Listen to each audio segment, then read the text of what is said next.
Hello, once again. Welcome to my YouTube channel on data analysis and research. And before we begin, please kindly subscribe by clicking on the subscription button below. Also share and then recommend my channel to your friends and colleagues who are interested in research and data analysis. Today, we want to look at how to detect extreme outliers. In data analysis, it is important to check the normality of the data and also look out for potential outliers. So that these outliers must be either corrected if it's due to typo errors, or you have to remove them and then treat them as missing values or replace them with a series mean or any other way that they can be treated. So how do you check for outliers? If your data size is smaller, you can visually look out and see if there are extreme outliers, either higher or very low. But where you have a large data size, it's very difficult to do this. So in SPSS, there's a simple way this can be done so that you can detect extreme outliers. So we want to check this data, SBP and then DBP, so systolic and diastolic blood pressure, to see whether there are some potential outliers there. So in SPSS, you go to Analyze, go to Descriptive Statistics, go to Explore. So we select Explore. So let's put our variables in the dependent list. Okay, you go to Statistics. So here you select Outliers. Okay, continue. You go to Plot. We want to plot the data in a box and whisker plot to see whether we can detect the outliers. So normality, we want a plot. Okay, so that is fine. We click OK. So this is the output of our results here. So you can see the case processing summary. So we have 82 data points, no missing values. You can see the descriptives here. Okay, so the descriptives are here for all of them. So this is a summary of extreme values, but it's very difficult here. It's not easy to really know how extreme they are. So you have the highest, you have the lowest. Okay, so you can go through this, but it's not easy to determine. We have to use the box and whisker plot to actually see them visually.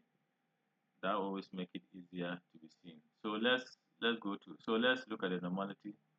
So the normality test, you can see p values are less than 0.05, telling that the data is non-parametric, their distribution.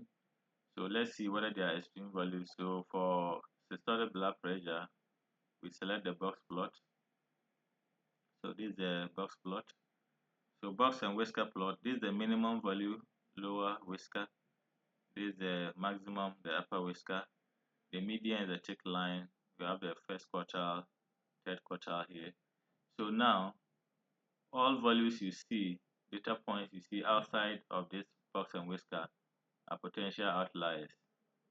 So this is an outlier. Data point 57 is an outlier, but this is a moderate outlier. This could be tolerated. So it is higher, but just a little. It could be tolerated. So it's normally represented by a round, so a circle.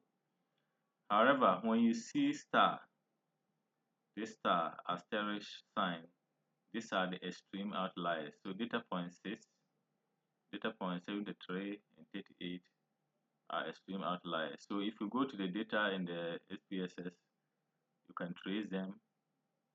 You can trace them. So let's see point 6. So let's go to the data point. So this point 6. If you come here, so it's 500. Systolic blood pressure is 500. So that is the value here. So equally, you can trace the rest and see that they are very high. Okay, so let's check the diastolic blood pressure. You can see diastolic blood pressure too. So similarly, these are also outliers 28, 69, 57. But as I said earlier, these are moderate. These are moderate outliers. But if you look at data point 40, this is an extreme outlier. So if you go there, to also check for diastolic blood pressure data point 40. So this is 40. So you see it's an extreme outlier, it's lower. So while the rest are in the range of 70s and 80s, it is 15.